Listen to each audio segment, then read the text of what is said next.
called the White House Intelligence Estimate, written by General Nathan Twining for President Truman in September of 1947, in which he mentions in print, and you can still see this today on the Majestic Documents site, quote, even the recovery case of 1941 did not create a unified intelligence effort. And later on, he stated, quote, based on all evidence collected from recovered exhibits, these items from Roswell are deemed extraterrestrial in nature.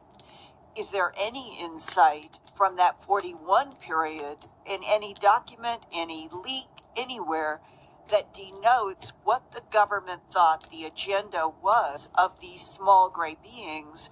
Were they friendly, unfriendly? Was this part of the danger that FDR perceived? You know, that's a wonderful question, and I honestly have no idea. I have never read a single document or heard a statement as to whether Roosevelt was nervous or upset or excited or what their emotional reaction to this was.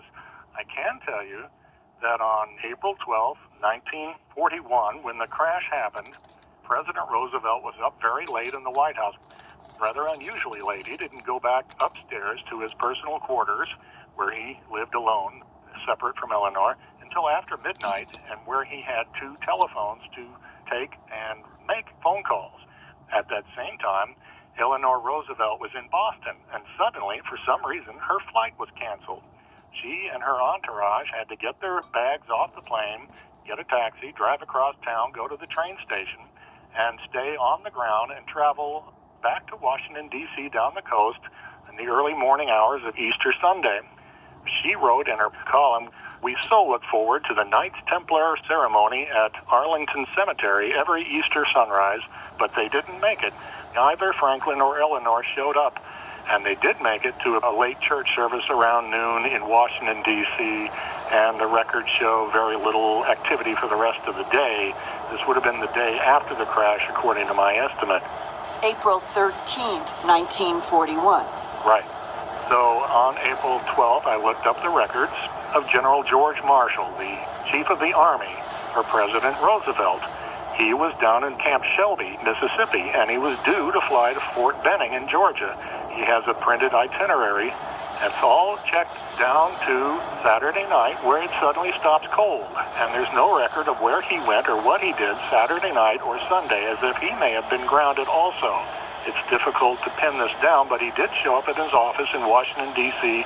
Monday morning and met with President Roosevelt in the days to come. There are no White House telephone records from that period, which is most discouraging. It would have been extremely helpful. But in the days after the crash, some of the biggest of the big shots of the American military, including General Marshall, came rolling into the Oval Office for meetings. And one point at 11:45, a few days after the crash, Dr. Vannevar Bush, who's been in many UFO documents, named as someone who's working on the Mo 41 materials, came into the Oval Office for an appointment with Dr. Ross McIntyre, the president's physician.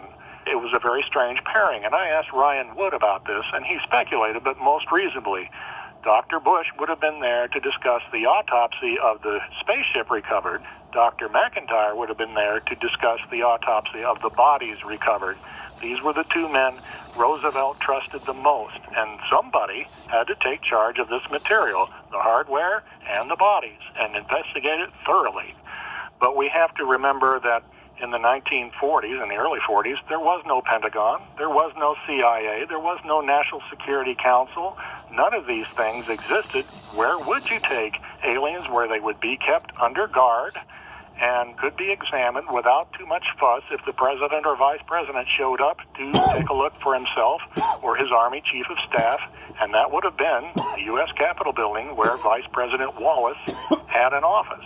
How do you think that Harry Truman became aware of the aliens and the extraterrestrial craft at Cape Girardeau in April of 1941? It is purely speculation, but Mr. Truman was conducting military hearings on Capitol Hill in which he had to deal with General Marshall, who was the person in charge of recovering the Missouri artifacts and hiding them and keeping them under wraps, possibly in the Capitol building, at least for a little while.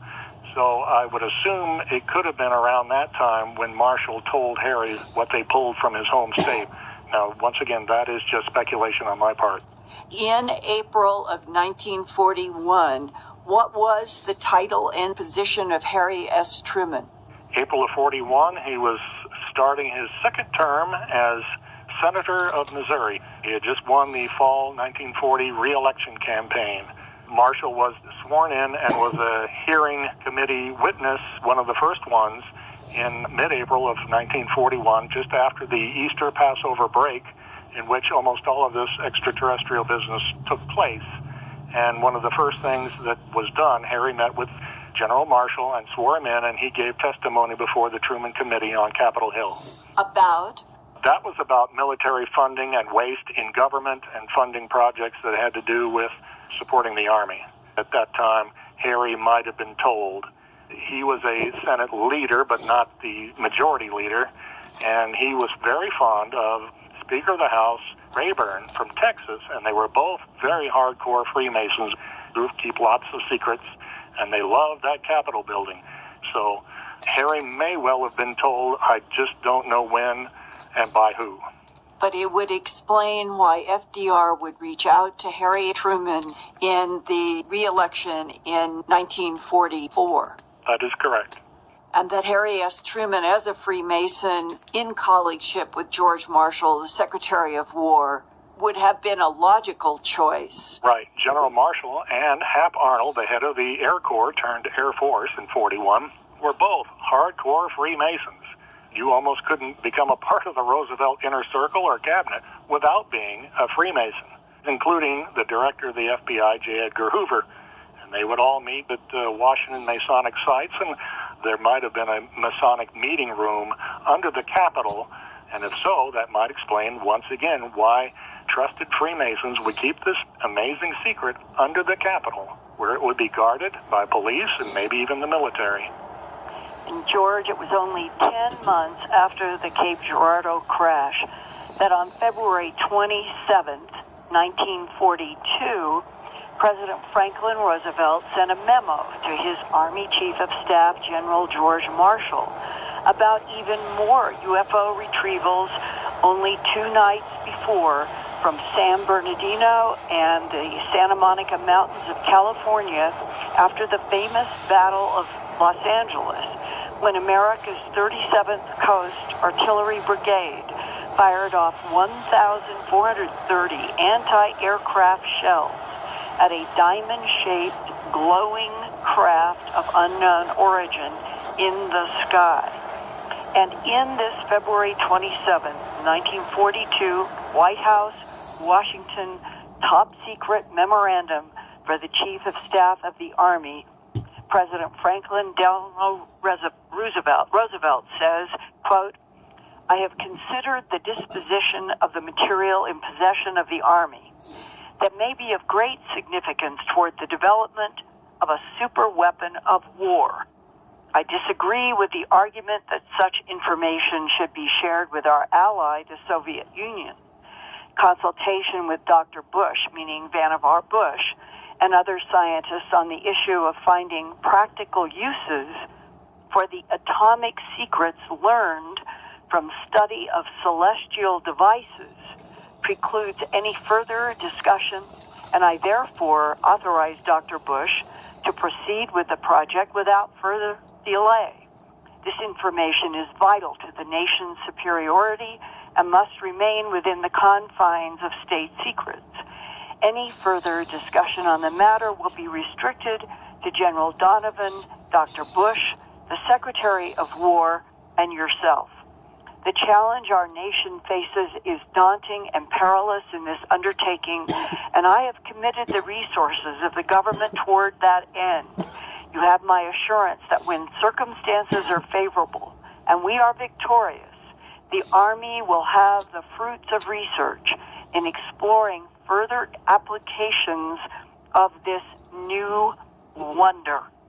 And he's talking about the technology that they are getting and back engineering from craft that they have retrieved, in which their own documents back then are referring to celestial wonders and talking about extraterrestrials. And I think it is amazing today in 2016 to see what was actually going on behind the scenes in our nation's capital, and our best scientists, and the President of the United States, and the people that he was trusting. And they were all keeping extraterrestrials and alien presence and back engineering technologies from off-world, Just like all on the behind the X-Files. scenes, while we, for the last 60-some years, have been told we're alone in the universe They stole and that there alien is no technology truth as well. to UFOs and ETs. It's a remarkable schizophrenic history. It really is. And this story, Linda, just keeps getting better and Yes. better, doesn't it? Yes, and in the next half hour, more